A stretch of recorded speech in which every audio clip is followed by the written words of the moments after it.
also really want to use in order to kind of get things moving. Snapshot, which is great to get governance, governance-related voting. There's different ways that you can manage kind of the collective treasury. Lots of people use Gnosis multisigs. Kind of more advanced tooling is some of the stuff that we're putting together through the DAO framework, which gives you a little bit more flexibility and more modularity in terms of the things that you want to do.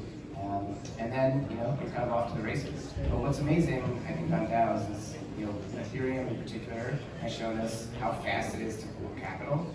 So these things can start, nearly instantaneously. Example, we opened up Neon, which is a metaverse DAO, just last week, and about $20 million worth of capital was pooled in 40 minutes. And people are deploying, at this point, hundreds of thousands of dollars per week.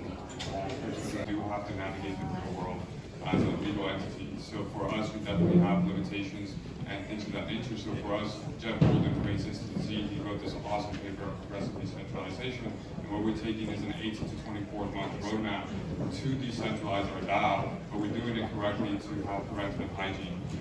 As you know, the SEC and the IRS have two completely different views on what NFTs are and what Ethereum is, and so those implications are kind of muddy right now. And so for us, it's making sure that we do things intentionally around that progress and making sure that all of our members are protected in some way, shape, or form, so that all of our assets have long-term viability and no one comes in knocking on our door. Yeah, I can speak to us particularly. We definitely want to bring people from mainstream into the NFT community and the metaverse. So we're bringing people who want exposure to NFTs but don't really have the time to spend on Twitter, OpenSea, and Discord. So we're looking at DeFi maxis, finance people, people in the real world that are also creating a lot of value, but they actually want exposure. So that's really where we're looking at. Specifically, yes, we do have members who are degens and NFT heads, but our goal is to really start reaching into the outer layers of society to start bringing them in and providing them that exposure.